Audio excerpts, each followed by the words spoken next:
자, 그런 얘기가 많습니다. 너무 유난 떠는 거 아니냐, 차라리 모르고 사는 게 더 마음 편하겠다, 안다고 피해지는 것도 아니고 스트레스만 더 받는다, 이런 말씀 많이 하시는데, 자, 우리가 가습기 살균제 사망 사건 있지 않습니까? 분명히 이런 실내 화학물질에 대한 공포는 절대로 엄살이 아닙니다. 최대한 그래도 한번 피해보자는 거죠. 자, 그래서 오늘 시간 유해물질 시리즈 3탄, 바로 가습기 살균제가 포함되어 있는 거실, 안방 유해물질에 대해서 전부 다 설명드리도록 할게요. 네, 안녕하세요. 운동하는 가스학디입니다. 자, 그래서 오늘은 유해물질, 특히 그 중에서도 발암물질과 환경호르몬 중심으로 좀 알아볼 거고요. 우리가 실내에서 특히 음식을 제외한 여러가지 화학물질들이 어디서 나오는지 위주로 좀 설명드리겠습니다.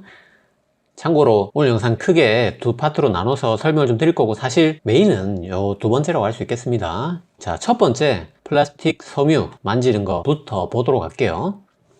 자, 이 플라스틱 섬유는 오늘 딱 두 가지 물질만 다루도록 하겠습니다. 첫 번째는 이제 프탈레이트, 두 번째가 이제 단쇄염화 파라핀. 조금 이름이 어려운데, 자, 제가 최대한 쉽게 설명드리도록 할게요. 첫 번째 프탈레이트. 자, 프탈레이트 이제 많은 분들이 아실 건데, 이게 플라스틱 종류 중에 PVC에 들어갑니다. 폴리염화비닐이라고 해서 PVC 자체는 굉장히 딱딱합니다. 그래서 그거를 이렇게 말랑하게 휘게 만들 수 있는, 이런 휘는 성질을 이제 가소제라고 하거든요. 그래서 PVC의 가소제로 요 프탈레이트가 소위 말해서 영혼의 단짝으로 쓰이게 됩니다. 사실 이제 정확하게 말하면 쓰였습니다. 무슨 말이냐면, 이게 워낙 다양한 물질로 사용할 수 있기 때문에 온갖 뭐 이런 요가 매트부터 해서 병원 수액에도 심지어 쓰였는데, 그러니까 이게 프탈레이트가 녹아서 환자 몸에 다 들어갔겠죠. 자, 근데 이제 프탈레이트가 유해하다는 게 밝혀지면서 이제 굉장히 이런 많은 규제가 생겨났고, 그로 인해서 지금은 우리나라에서는 진짜 거의 뭐 씨를 말리고 있다고 생각하시면 되고요. 그래서 이제 가장 유명했던 게 요가 매트, 뭐 심지어 애들 쓰는 지우개, 뭐 액괴라고 하는 그 슬라임 액체 괴물, 그 다음에 이제 그 우리 비닐에도 많이 들어있었는데, 이거를 제가 어릴 때만 해도 이제 국을 담아서 냉장고에 얼려놓고 그 프탈레이트 국을 참 많이 먹었던 것 같습니다. 근데 요즘에는 이제 거의 뭐 이런 데는 안 들어간다는 거죠. 그래서 이제 요가 매트가 너무 대표적이었기 때문에 최근에 뭐 이제 한국 바이닐 환경 협회라는 곳에서 우리나라는 벌써 2015년부터 요가 매트 프탈레이트 안 들어갑니다, 이렇게 소위 말할까 억울함을 성토하는 그런 글도 있었는데, 사실 지금 2024년에 우리나라에 생산되는 요가 매트에는 그냥 프탈레이트는 없다고 생각하시면 됩니다. 하지만 불과 뭐 2017년만 해도 30개 요가 매트 중에 뭐 4개 제품에서 프탈레이트가 나오고, 뭐 2개 제품에서 뭐 뒤에 나올 또 단쇄염화 파라핀이 나오고, 한 개는 뭐 다한 방향족 탄화수소가 나오고 막 이랬던 거죠. 물론 이제 국내 생산 제품은 아니긴 합니다만, 어쨌든 뭐 100% 우리가 국산만 산다는 보장은 없잖아요, 사실. 그래서 이 프탈레이트가 우리 몸에 어떤 영향을 미치느냐. 자, 이 프탈레이트 종류가 굉장히 많습니다. 뭐 DMP, DEP, 뭐 DEHP 뭐 이렇게 쫙 있고, 뭐 들어간 데도 이렇게 엄청 다양하거든요. 자, 이런 프탈레이트 종류가 대략 유명한 게 7가지 정도 됩니다. 그게 뭐 발암성, 변이원성, 생식동성, 뭐 신경독성, 뭐 제일 유명한 이제 호르몬, 내분비계 장애, 뭐 이런 다양한 데 영향을 미치고, 그리고 이제 소위 말해서 여기서 이제 가장 독한 DEHP는 발암 추정입니다. 그래서 이게 2B 발암 물질로 지금 현재 지정이 되어 있습니다. 근데 사실 뭐 우리가 2B라는 게 뭐 김치나 제로콜라에 들어간 아스파탐 이런 것들이 2B거든요. 그래서 프탈레이트에서 제일 독한 게 2B면은 솔직히 엄살 아니냐, 뭐 이런 지적을 할 수도 있는데, 사실 김치나 제로콜라는 이제 우리가 어떤 먹어야 될 이유가 있다든지 설탕 끊는 목적으로 사용할 수 있는 그런 어떻게 보면 좋은 면이 있지만, 이 프탈레이트는 그냥 우리가 규제해서 안 먹을 수 있으면 안 먹으면 되는 거잖아요. 그리고 뭐 2B 발암물질이라는 게 우리 몸에 암을 일으키는 정도가 1군보다 약하다 이런 뜻이 아니라, 우리가 아직까지 우리의 지식으로 이게 암을 일으키는지 안 일으키는지 잘 모른다, 우리 연구가 좀 부족하다, 이런 뜻이거든요, 2B라는 게. 그래서 굳이 뭐 2B 정도로 하더라도, 아니 발암성이 전혀 없다 하더라도 분명히 저거는 호르몬 장애를 일으킨다든지 유독한 물질이 맞기 때문에 당연히 규제를 해야 되는 겁니다. 그래서 정부에서는 프탈레이트 그 7가지 분야에 대해서 엄청나게 많은 법으로 뭐 이런 법규, 이런 법규, 이런 법규, 이런 법규 쫙 들어가지고 이제 규제를 하기 시작했습니다. 자, 하지만 이렇게 규제를 하면 오히려 사실 더 많이 적발됩니다. 규제를 하니까 적발이 어떻게 보면 되는 거거든요. 그래서 규제가 최근에 가장 본격적으로 이루어졌던 2020년부터 프탈레이트가 검출됐다는 품목들을 하나씩 살펴보도록 하겠습니다. 근데 제가 이거 조사하다가 정말 열이 받은 게 뭐냐면, 진짜 일부러 그러시는 건지 하나같이 아이들 용품에 이 프탈레이트가 계속 반복적으로 적발이 됩니다. 보시면 자, 2020년에 어린이 과학교구에서 프탈레이트 가소제가 479배 초과하는 양이 일부 제품에서 검출이 됐고요. 자, 역시 일부 어린이 헤드셋에서 자, 두 개 제품에서 아까 그 이군 발암물질 DEHP가 기준치를 이게 몇 배입니까? 자, 엄청나게 초과한 걸로 분석이 됐습니다. 자, 그다음에 소위 바비 인형이라고 하는 사람 모양 인형 완구에서 프탈레이트 가소제가 또 기준치의 8에서 321배 일부 제품에서 나왔고요. 자, 아기 욕조 이건 유명하죠. 자, 여기서 프탈레이트 가소제가 612배 검출돼서 이거는 맘카페에서 그냥 넘어가지 않았습니다. 고소고발이 이루어져서 판결이 최근에 나왔습니다. 자, 징역형이 나왔고요. 자, 최근에는 이제 국내 제품에서는 더 이상 프탈레이트가 안 나오는 것 같고, 이제 수입폼에서 외국 온라인 플랫폼에서 이제 역시 어린이 제품에 프탈레이트 가소제가 뭐 376배 뭐 일부 제품이겠죠. 초과해서 나왔습니다. 그래서 여러 기사를 봤는데 여기서 여러분들 두 가지 아셔야 되는데, 첫 번째는 제가 이거를 절대로 일부러 어린이 내지는 유아 소아 이런 검색을 넣지 않았습니다. 그냥 프탈레이트 가소제만 넣고 기사를 검색했는데 모조리 어린이 제품으로 나왔어요. 두 번째는 이렇게 많이 적발된다는 것 자체가 프탈레이트가 점점 줄고 있다는 얘기입니다. 역으로 이제 그렇게 이해를 하셔야 되고, 이런 결과로 최근에 2024년에 이제 프탈레이트 위해성 평가를 정부에서 했습니다. 그래서 이걸 다 합쳐보면 이제 가장 위험한 DEHP가 0.0이고, 그러니까 우리가 100%가 위험하다고 치면 프탈레이트 DEHP를 한 3% 정도만 먹고 있다 내지는 노출돼 있다 이렇게 이해하시면 되고, 나머지는 뭐 1% 미만입니다. 거의 다. 근데 하필 또 제일 위험한 게 제일 많이 먹고 있긴 하죠.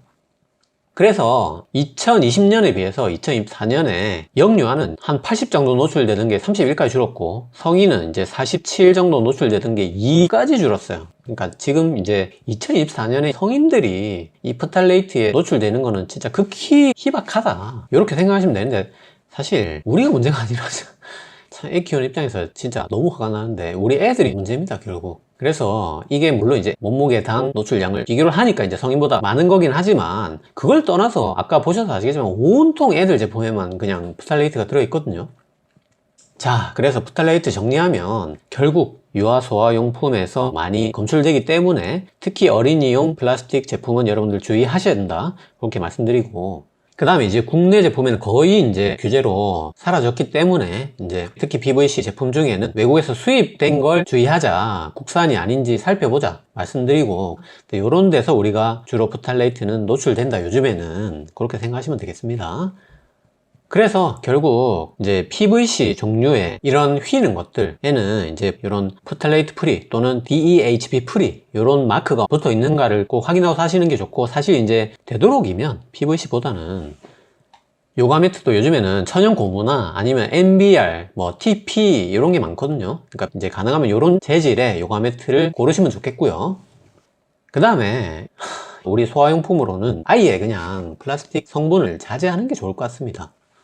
뭐 스테인리스, 나무, 실리콘, 그 다음에 조금 뭐 논란이 있을 수도 있지만 천연 고무 이런 걸로 충분히 좀 안전한 재질의 그런 유아용품들이 요즘에 많이 나와 있습니다. 그래서 영유아 제품에는 그냥 플라스틱 종류는 안 쓰는 게 마음 편할 것 같다, 이런 말씀을 좀 드리고 싶고요.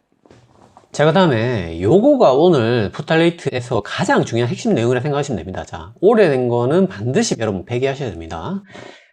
자, 불과 2년 전 2022년에 어린이집에서 1년 이상 사용한 바닥 매트 제품 14개를 수거해서 보니까 3년 이상 사용한 제품에는 8개 중에 7개가 프탈레이트 기준치를 넘었고, 3년 이내 제품의 6개 중에 1개만 기준치를 넘었다는 거죠.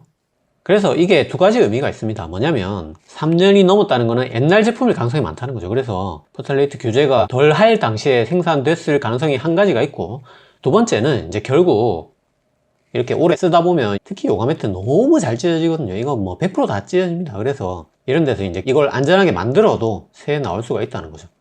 그게 심지어 8개 중에 7개에서 나온다는 거죠. 그래서 3년은 제가 보기에 거의 진리일 것 같습니다. 이거는 절대적인 기준으로 삼아도 될 것 같아서 오늘 이 시간에 여러분들 요가 매트, 주방 매트, 거실 매트, 애들 다치지 말라고 안전하게 깔아놓은 여러가지 매트 전부 다 포함해서 그냥 오늘 이 시간에 딱 3년 못 박아 드릴게요. 3년 넘은 거 그냥 다 버리시면 됩니다. 자, 근데 집에서 아무리 이렇게 안전하게 우리가 오늘 이 시간에 뭐 프탈리티에 대해서 공부를 하고 뭐 배워가지고 3년 지난 거 버리고 해도 어린이집에 전부 매트 다 깔려 있는데 그런 데서 프탈레이트 새 나올 거라고 생각하니까 좀 무기력하긴 합니다. 자, 프탈레이트 끝났고, 자, 거실에서 만날 수 있는 이제 접촉성 플라스틱 섬유 유해 물질 두 번째 단쇄 염화 파라핀 보도록 하겠습니다. 자, 얘는 뭐 진짜 무슨 신이 내린 물질인지 엄청 용도가 많아요. 뭐 역시 플라스틱 가속 제로도 쓰이고, 그 다음에 이게 또 불에 안 붙는 이런 난연성 성질이 또 있다고 합니다. 또 접착제 넣으면 이게 접착 성질도 띈다고 합니다. 참. 그래서 무슨 만능 물질이라서 얘는 정말 안 쓰이는 데가 없고요, 우리 플라스틱 섬유 종류에.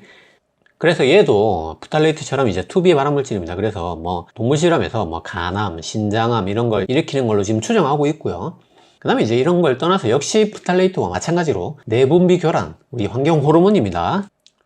그래서 이게 어디 들어있느냐. 자, 제가 이런 유해물질 종류를 조사하다 보니까 이제 가장 많이 나오는 단체가 한국소비자원이더라고요. 최대한 뭐랄까, 한국소비자원은 이리저리 파헤치고 막 들쑤시고 이런 뭐랄까 좀 물건 제조하시는 분들 입장에서는 굉장히 암행어사 같은 무서운 존재가 될 수도 있겠지만, 우리 국민들한테는 또 어떻게 보면 상당히 고마운 단체를 할 수 있고, 이 최근에 한국소비자원에서 뭐랄까 제 느낌이지만 좀 꽂혀있는, 열심히 파고드는 그런 성분이 바로 단쇄 염화 파라핀이더라고요. 그래서 그 특집 기사가 있습니다. 2024년 6월에 이제 쭉 여러가지 제품들에서 단쇄 염화 파라핀을 조사를 해봤습니다. 자, 이렇게 주방 매트 10개, 짐볼 10개, 슬리퍼 10개, 어린이 우유 10개를 조사해보니까 여기서 10개 제품에서 단쇄 염화 파라핀이 검출됐다는 거죠. 그게 이제 요런 짐볼, 뭐 내나 주방 매트, 또 그 다음에 슬리퍼 이런 데서 검출됐고, 근데 문제는 뭐냐면 프탈레이트는 엄청나게 많은 규제들이 있잖아요. 근데 이 단쇄 염화 파라핀은 안전기준이 특히 합성수지 제품에서는 기준 자체가 없습니다. 자, 그리고 최근에 조화에서도 2022년에 기사 보시면, 자, 우리나라 기준치가 없기 때문에 유럽 기준치의 70배를 초과한 단쇄 염화 파라핀이 검출이 됐습니다. 근데 역시 뭐 조화는 당연히 없겠죠. 기준이 없습니다. 그래서 제가 싹 다 조사를 해봤는데, 물론 이제 제가 법 전문가는 아니기 때문에 어쨌든 제가 조사한 바로는 원료 물질 안 되고요, 식품용 전혀 안 되고, 생활화학제품, 어린이제품 0.1% 이하, 전제품 0.15% 이하까지만 기준치가 있다는 거죠, 제가 조사한 바로는. 근데 이제 아까 말한 대로 뭐 주방 매트니 짐볼이니 슬리퍼니 조화니 이런 거는 기준치가 전혀 없다는 거죠. 이 애들이 적발이 돼서 수거하라고 명령은 할 수 있겠지만 이제 처벌이 안 되기 때문에 다음에 또 만들어도 불법이 아니라는 겁니다. 다만 이 시간에 사실 조화는 제 생각에 당연히 뭐 기준치가 있어야 되는 건 마땅하지만 얘들보다 그래도 엄청나게 위험할 것 같지는 않습니다. 조화 같은 경우에 우리가 그냥 눈으로 보기만 하는 거잖아요. 사실 저도 지금 제 방에 이렇게 조화가 있습니다. 자, 요거 만지면 단쇄 염화 파라핀이 나올 수도 있겠죠. 근데 뭐 대부분은 이제 그냥 진열해 놓고 보는 거기 때문에, 그래도 당연히 조화도 규제가 마련돼야겠지만 먼저 주방 매트하고 짐볼부터 법규를 좀 빨리 마련해 주시고, 다만 요것도 오래되면 바꿔 주시는 정도는 여러분들이 해주는 게 좋다는 거죠.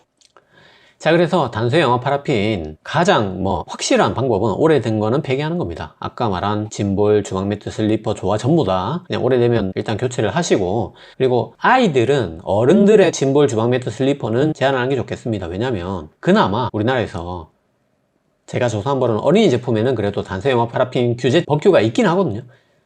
근데 성인용 짐볼, 주방 매트, 슬리퍼에는 오히려 규제 자체가 없다는 거죠. 그래서 아이들은 뭐 짐볼, 주방 매트는 되도록이면 접촉을 피하도록 해주시고, 그 다음에 우리가 뭐 제가 의사로서 그리고 여러분들이 소비자로서 정보를 뭐 공부하고 공유하고 알고 이럴 수는 있겠지만 결국 이거 해결은 여기서 해주셔야 됩니다. 자, 플라스틱 섬이 끝났고요. 자, 두 번째, 오늘의 메인 주제라고 할 수 있는 휘발성 유기화합물 설명드리도록 할게요. 자, 우리가 실내 공기 관리가 왜 필요한가? 대기 오염이, 미세먼지가 사망하는 게 뭐 1년에 600만 명인데 비해서 실내 공기 오염으로도 무려 1년에 280만 명이나 사망한다. 그리고 당연히 이제 실내라는 곳이 밀폐되어 있기 때문에 야외에 비해서 오염 물질이 1000배나 폐에 잘 들어간다, 뭐 이런 내용이 있지만, 사실 이런 거보다 실제 우리가 이 끔찍한 일을 겪었지 않습니까? 그래서 우리가 이 실내 오염물질 휘발성 유기화합물에 대해서 잘 알고 있어야 되는 게 맞고, 요 가습기 살균제 사망 사건 잠깐 짧게 살펴보면 여기서 이 폐섬유화를 일으켰던 주범은 사실 PHMG와 PGH 요 두 가지입니다. 그래서 요 두 가지는 이제 바로 첫 번에 그 유해물질로 인정이 됐는데, 여기에 또 이제 CMIT, MIT라는 복합 물질이 유해 물질로 들어있었지만 이거는 그 유해성이 입증되는데 좀 오래 걸렸어요. 왜냐면 이 물질이 이제 이런 제품에 너무 적게 들어있었고, 그 다음에 이제 이게 낮은 농도에서 또 우리 폐를 손상시키는 정도도 너무 미미했기 때문에, 그리고 너무 많은 제품에 들어있었기 때문에 이거를 그만큼 밝히기가 좀 어려웠다고 합니다. 그래서 이 CMIT, MIT의 유해성을 입증하는데 무려 13년이 걸렸다고 하고요. 근데 심지어 최근에 자동차 방향제에서 방금 설명드렸던 그 CMIT가 또 검출이 됐다는 게 2022년 기사에 있었습니다. 근데 이제 최근에 뭐 나온 제품들에는 그런 게 다 없다 하고요. 근데 이게 이제 그 가습기 살균제 제일 중요한 그 pH, MG, pH는 아니다. 그렇게 이해를 하시면 되고요. 자, 그래서 가습기 살균제 성분은 절대 넣으면 안 됩니다. 그거는 무슨 뭐 발암물질 이런 게 아니라 폐를 그냥 굳게 만들어서 평생 장애를 안고 살아가거나 아니면 이제 숨을 못 쉬어서 당장 사망하시는 그런 성분이기 때문에 아예 그거는 뭐 1도 넣으면 안 되는 거고, 오늘은 그 성분이 아니라 이제 우리 소위 말해 세집증후군 할 때 나오는 여러 가지 그 유독한 물질들을 휘발성 유기화합물이라고 합니다. 이거에 대해서 오늘 자세히 좀 알아볼게요. 자, 이 휘발성 유기화합물을 VOC라고 하는데 이게 뭐 엄청나게 종류가 많습니다. 이거 요 31점 기준을 했을 때 제가 그냥 기억나는 거 1군 발암물질 그냥 찍어봤는데 이 정도예요. 그러니까 아까 무슨 부탈레이트가 투비 발암물질이고 뭐 단세영화 파라핀이 투비 발암물질이고 그거 비교가 안 되는 거죠. 이거는 1군 발암물질이 이렇게 많다는 거죠. 근데 이런 것들이 이제 집을 지을 때 여러 가지 건축 자재에 딸려 들어가게 되고, 그래서 새집 증후군을 우리가 겪는 건데, 그 새집증후군 기준으로는 요 5개 더하기 포름알데히드 이렇게 6개가 주로 쓰입니다. 거기서 제일 주요한 이런 5가지를 봤을 때 이게 전부 다 새집증후군에서 나오는 거지만, 그 외에도 우리가 뭐 청소 및 세척용품, 뭐 방향제 이런 데서도 다양하게 나온다는 거죠. 그래서 오늘은 결국 포름알데히드와 요 5가지 물질을 합친 휘발성 유기화합물에 대해서 알아본다는 겁니다. 자, 그래서 지금까지 설명드렸지만 이런 물질들이 대표적으로 일으키는 질환이 바로 새집증후군입니다. 아까 말한 대로 이제 대표적인 게 뭐 벤젠, 클로로폼, 포름알데히드 이런 게 있고, 그 건축자재 하나하나 별로 이런 게 다 있지만 어쨌든 이거 이하로는 100% 나오긴 한다는 거죠. 그래서 걔들이 1군 발암물질 천지인 거죠. 그래서 새집증후군의 그 증상에 암이 있습니다. 암이. 자, 무슨 증후군이 참 암이 생기는 증후군이 있는지. 그게 이제 주로 비인두암, 백혈병 이런 암이 걸릴 수가 있고요. 물론 이제 새집에 산다고 해서 이거 다 걸리는 건 아닙니다. 하지만 새집에 안 사는 사람에 비해서는 주로 새집에 많이 옮겨 다니면서 사는 사람이 이런 암에 걸릴 확률이 높다는 얘기고요. 당연히 이제 아토피, 천식, 비염 이런 거 다 생길 수 있고, 진짜 이런 심각한 게 아니어도 최소한 두통이나 수면장애 정도는 생길 수 있다는 거죠. 자, 그래서 요즘에 이런 걱정 때문에 새집증후군 제거 업체가 많이 생겼습니다. 네, 이런 것들이 과연 효과가 있는가, 이거에 대해서 KBS에서 보도를 한 게 있습니다. 보통 새집증후군 제거업체에서 해주는 게 오존하고 피톤치드 뿌려주는 거거든요. 오존 보시면, 자, KBS 팩트체크에 의하면, 자, 이 오존이 실내 공기 오염 물질을 제거할 가능성은 그냥 거의 없다. 자, 피톤치드도 뭐 딱히 이게 뭐 식물에서 나오는 여러 파이토케미칼이잖아요. 그래서 이게 포름알데히드 이런 걸 나무가 흡수하면 모를까, 피톤치드가 원리상 이거를 제거한다는 게 사실 잠깐만 생각해봐도 이거는 말이 안 됩니다. 그래서 이거는 유기화합물을 제거하는 게 아니라 이제 살균, 항균, 항치, 방충 이런 일종의 서비스로 제공하는 걸로 그렇게 생각하시면 됩니다. 자, 그래서 그러면 정말 새집증후군을 없애줄 수 있는 진정한 방법, 입증된 방법이 뭐냐? 자, 우리 환경부에서 나온 실내 공기질 관리를 위한 매뉴얼에 보시면, 자, 이 3가지만 정답이라고 생각하시면 되겠습니다. 그게 바로 결국 시간이 지나야 된다는 거죠. 결국은 새집이기 때문에 헌집이 될 때까지 보통 3년 봅니다. 절대적으로 물리적인 시간이 있어야 되고, 그 시간 동안 이제 자연 환기로 결국은 이 새집 증후군이 없어진다는 겁니다. 실제로 3년 지나면 이제 톨루엔은 거의 20%밖에 안 남고 포름알데히드 35% 정도 제거된다고 합니다. 그 다음에 이제 우리가 적극적으로 좀 해볼 수 있는 게 결국 베이크아웃이라고, 이제 보일러 틀어놓고 소위 말해서 방을 굽는 겁니다. 자, 이거 이제 다들 아시겠지만 이제 문을 닫고 가구는 또 열어야 됩니다. 가구에서 휘발성 유기화합물이 나오니까.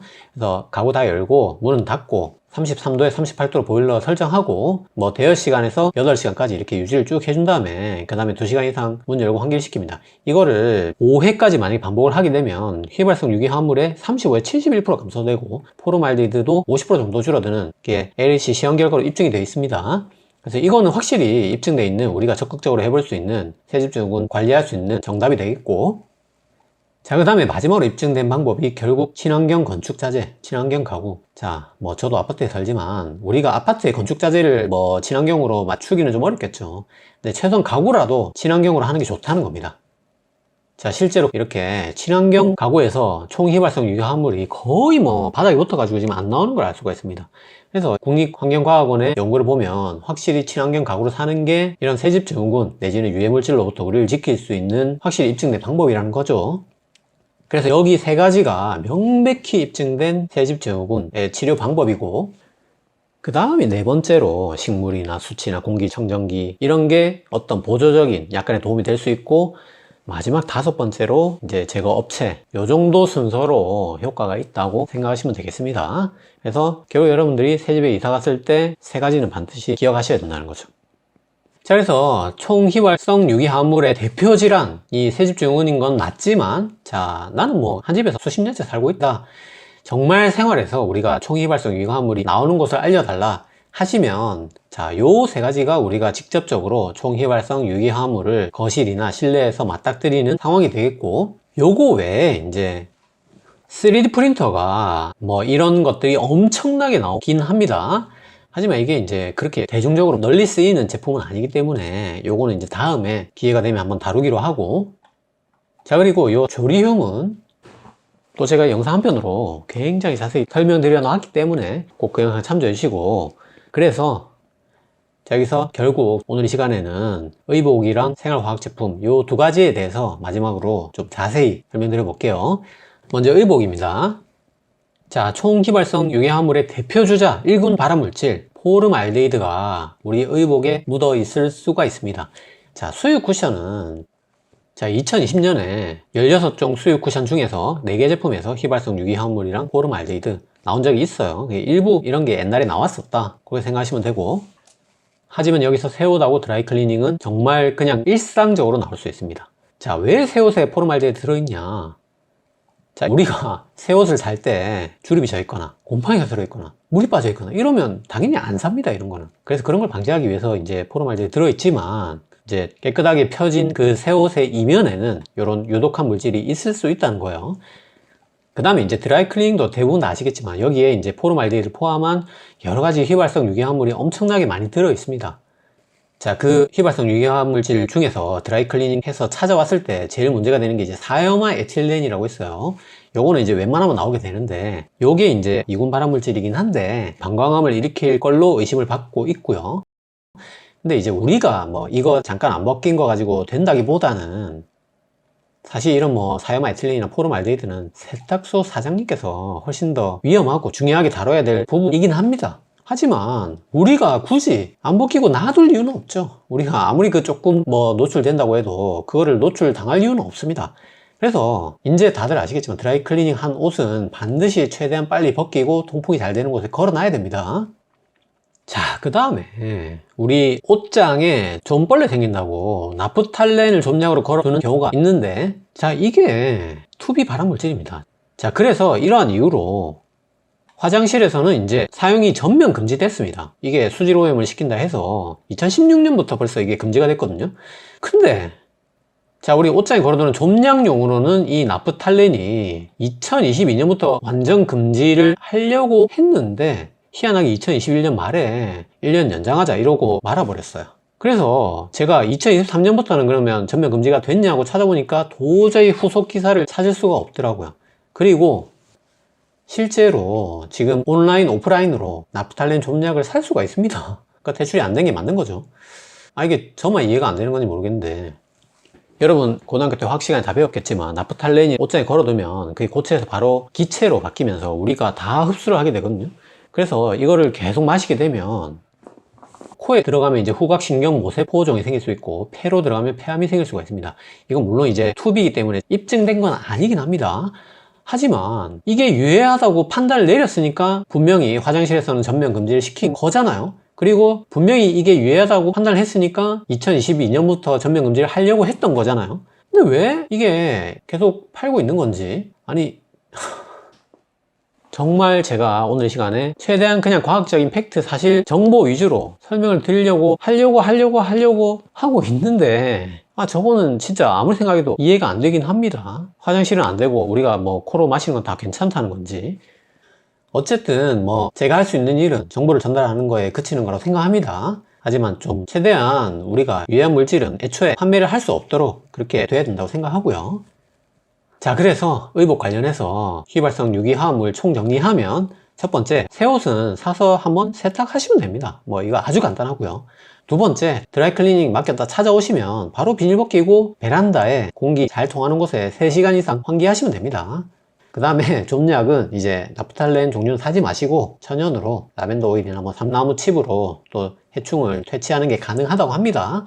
자, 이런 방법으로 의복 관련해서 우리가 유해 물질을 좀 피할 수 있고요. 자, 오늘 마지막 향초 방향제 탈취제 설명드릴게요. 자, 여기서도 휘발성 유기화합물이 많이 나옵니다. 자, 향초부터 보시면, 자, 이거 향이 좋아서 많이 하고 계실 건데, 자, 향초라는 게 무언가 집에서 어쨌든 태우고 있는 거기 때문에 당연히 이런 유해물질이 나올 수밖에 없습니다. 자, 환경부에서 2019에 나온 실내 공기 백문백답 보시면, 자, 향초 2시간 쓰면 오늘 주제인 총휘발성 유기화합물이 기준치 5.6배까지 올라가고, 인센스 스틱, 저 향피우는 그거를 불과 15분만 써도 기준치 6.2배까지 벤젠이 검출됩니다. 자, 분명히 말씀드렸지만 총휘발성 유기화합물은 1군 발암물질이 가득 차 있습니다. 벤젠 뭐 말할 것도 없이 1군 발암물질이고요. 자, 심지어 이런 기사도 있어요. 자, 향초를 한 2시간 정도 켜놨는데 그 옆에 있던 마스크가 자, 요렇게 변했다는 이런 커뮤니티 글도 있었습니다. 자, 그래서 저는 가급적이면 이런 종류는 하지 말기를 권고드리고, 굳이 꼭 이런 걸 해야 된다, 너무 이 향초를 사랑한다 하시는 분들은 반드시 이거를 시간을 제한을 두고, 뭐 예를 들면 1시간 이내로 딱 그 초를 피우고 끝나고 나면 반드시 환기를 시켜야 됩니다. 자, 방에 좋게 만들려고 피웠던 향을 다 환기시켜서 빼내야 됩니다. 그리고 이 남은 심지에서 그 유독한 물질이 많이 나오기 때문에 이런 윅트리머 같은 가위로 심지를 검게 탄 부분을 제거를 해 주셔야 되고요. 자, 두 번째, 디퓨저. 자, 디퓨저는 이제 불을 피우는 건 아니기 때문에 향초보다는 낫겠지만 그래도 여기서도 휘발성 유해물질이 나올 수 있습니다. 자, 이게 디퓨저 방향제의 제일 주요 성분이 테르펜하고 알코올입니다. 자, 이거 두 개는 정말 웬만하면 들어갑니다. 자, 특히 여기서 테르펜 같은 경우에는 안전한 물질이 맞지만, 이게 이제 실내에 만약에 오존이 있다, 그러면 오존과 결합해서 이렇게 포름알데히드가 생성될 수 있다고 합니다. 요거 1군 발암 물질이죠.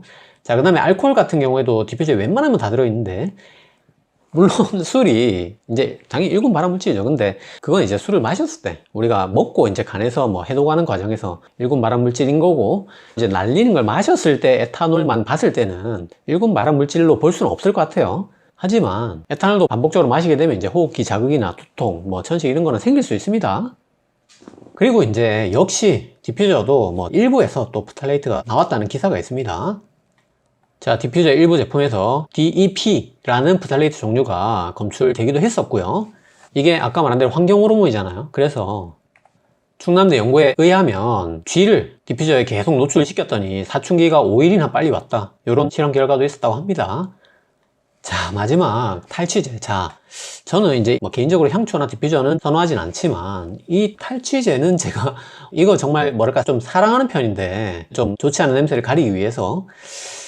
자, 근데 이게 제가 이번에 성분을 조사하려고 했더니 기업의 영업 비밀이라고 합니다. 그래서 자, 미국 환경실무그룹에서는 이 탈취제에서 87가지 화학물질 발견했는데, 탈취제 회사에서는 3가지밖에 공개를 안 했다는 이런 미국 기사가 있었고요. 자, 우리나라 환경부에서도 유독한 물질을 5종을 발견했는데 그 기업에서는 4가지만 공개했다. 그래서 그 공개 안 한 거 중에 환경부가 발견한 게 BIT라는 물질인데, 이게 아까 가습기 살균제에 들어있었던 그 CMIT, MIT와 같은 계열의 물질이라는 거죠. 그러니까 이 가습기 살균제 포함 물질이 들어있었다는 게 아니라 같은 계열의 물질이 들어있었는데 그게 기업에서는 공개를 안 한 물질이었다는 겁니다. 자, 심지어 우리나라 한 탐사보도 매체에서 이 탈취제 성분을 조사해보니까 1급 발암 물질인 벤젠, 3염화 에틸렌 이런 것들이 나왔다는 이런 기사도 있었습니다. 하지만 그 기업에서는 환경부에서 실시한 안전성 평가에서 규정을 모두 다 준수하고 있다고 답을 했다고 하고요. 그래서 이게 뭐 하나 끝까지 파고드는 게 제 성향인지 다 아실 건데 이거는 파고들 수가 없어요. 공개를 안 하니까. 그래서 제가 사랑하던 그 섬유 탈취제를 이번 편을 조사하면서 정말 멀어지게 됐습니다. 자, 그래서 오늘 이 시간 마지막 휘발성 유기화합물 향초 방향제 탈취제 오늘의 결론입니다. 자, 일단 향초 방향제 탈취제를 우리가 꼭 써야 될지 여기서부터 우리의 의문이 출발해야 된다고 생각합니다. 자, 향초 방향제는 어떤 취향의 문제이기 때문에 충분히 안 쓸 수가 있고, 게다가 이렇게 어차피 환기를 시킬 거를 꼭 써야 될까 하는 의문이 있고, 두 번째로 또 제가 사랑하는 탈취제도 사실 이제 다른 냄새를 가리기 위해서 더 유독한 냄새로 가린다는 게 과연 맞는 것인가? 저도 이제 조사를 하면서 좀 많은 걸 느끼게 됐어요. 그래서 꼭 써야 되는지 생각해 볼 필요가 있다, 이런 말씀 드리고, 두 번째로 이런 걸 사용했다면 반드시 여러분들 그런 향이나 냄새가 충분히 빠져나갈 수 있도록 공기가 잘 통하게 1시간 이상 환기를 시켜주고, 그 다음에 이런 향초 방향제 탈취제 종류는 천연으로 쓰는 게 그나마 안전하다고 합니다. 그래서 꼭 이런 걸 구입하실 때 천연 물질로 되어 있는지 확인을 해 보시고요. 그 다음에 이제 우리나라에는 이런 물질들을 전부 다 안전하고 투명하게 다 그 성분들을 확인할 수가 있습니다. 우리가 그 사이트 이름이 바로 초록누리예요. 그래서 이 사이트는 제가 꼭 영상 하단에 링크를 걸어 드릴 테니까 방향제 탈취제 향초 이런 거 사실 때 그 상품명 이름을 이 사이트에 넣어 보시면 됩니다. 그래서 위반 제품 들어가셔서 검색해 보면 위반된 건 없죠. 그래서 이런 식으로 이제 검색을 해볼 수 있다는 겁니다. 자, 그래서 구매를 하실 때는 초록누리에 다 검색해 보고 살 수 있도록 하는 게 오늘의 최종 결론이 되겠습니다. 자, 그래서 오늘 이 시간 우리가 접촉하거나 입에 넣을 수 있는 플라스틱 섬유 제품부터 해서 훨씬 더 위험할 수 있는 우리 실내 공기를 오염시킬 수 있는 총휘발성 유기화합물까지 전부 다 설명을 드렸고, 오늘도 세 줄 요약으로 마무리할게요.